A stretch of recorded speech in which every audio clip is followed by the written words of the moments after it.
So let's get into this Me Chicken with Meatballs. Now, you can make your meatballs from scratch, or you can use what I used, which is the Amilu ABF chicken meatballs with Parmesan and basil. Now, the recipe, if you want to do it from scratch, get you 2 pounds of ground chicken, 2 large eggs, 3 cloves of garlic, 3 tablespoons of the oil of your choice. I prefer avocado, a cup of seasoned panko crumbs, 3/4 cups of grated Parmesan cheese, a teaspoon of onion powder, a teaspoon of kosher salt, a teaspoon of black pepper, a half teaspoon of basil, half teaspoon of paprika, and any other seasonings that you like. Now, for your sauce, you've got to have sun-dried tomatoes, at least a cup. You're also going to add 2 teaspoons of Italian seasoning. I personally prefer the herb and Italian paste, but I didn't have any. 1.5 cups of low sodium chicken broth. Now, I use better than bouillon because you can make stock or broth. For stock, you'll use a teaspoon to 8 ounces of water. For broth, you're going to use a teaspoon to 12 ounces of water. A cup of heavy cream, you'll need at least 5 tablespoons of butter, 4 cloves of garlic, red pepper flakes if you like a little kick, 2/3 to 1 cup of grated Parmesan cheese, and about 1/4 to a half cup of white cooking wine.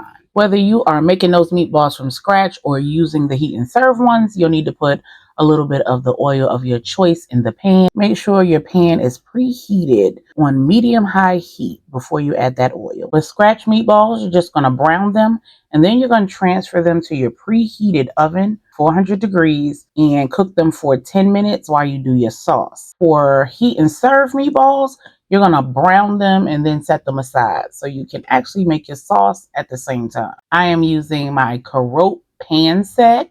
It's non-toxic, PFOA free, granite, non-stick, with removable handles, oven safe up to 400 degrees. And it's great whether you have a flat top stove, coiled electric, or gas. For this recipe, we're going to use the no yolk extra broad noodles. And I'm going to go ahead and fill up my pasta pot with some water, add a little olive oil, and a pinch of salt.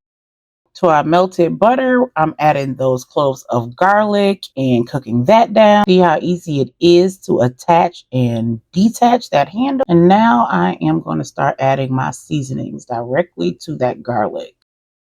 Then I add the sun-dried tomatoes, about half of the jar. My water is boiled for my chicken broth, so I took the kettle off the eye. And you want to cook those sun-dried tomatoes down for about 2 or 3 minutes, letting all of those flavors infuse. This is probably a great time to flip your meatballs. I almost forgot that Italian seasoning. Now it's time to add that white cooking wine, and you want to let that cook down and reduce to about half. Then you want to add your chicken broth, or in my case, the better than bouillon. You'll let that cook down for about 2 or 3 minutes, and then add your heavy whipping cream. Your meatballs should be ready, whether they are heat and serve or you're just browning them to transfer to the oven.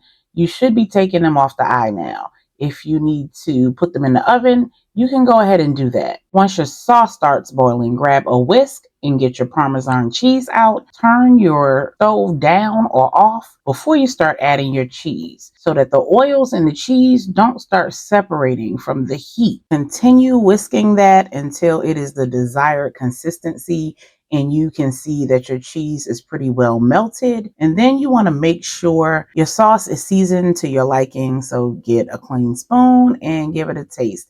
Add more seasoning as necessary and taste it again with a clean spoon. Let that sauce cook down for 2 or 3 minutes until it's the desired consistency.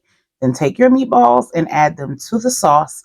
Return the pan to the oven and let that cook for about 10 to 15 minutes uncovered. You should have added your pasta to the water when it was boiling. So go ahead and check on that. Make sure it is al dente. Go ahead and strain your noodles. And before you know it, it's time to eat. Now you may very well need to stir that sauce pretty good to make sure that you reincorporate those oils from the cheese that may have separated while that was baking in the oven. Let's watch this plating. Now I forgot to do it, but it's probably a good idea to reserve a little bit of that sauce to toss your noodles in so that they are not stark white on your plate. Add a little garlic bread and make sure you feed the kid. Bon appetit!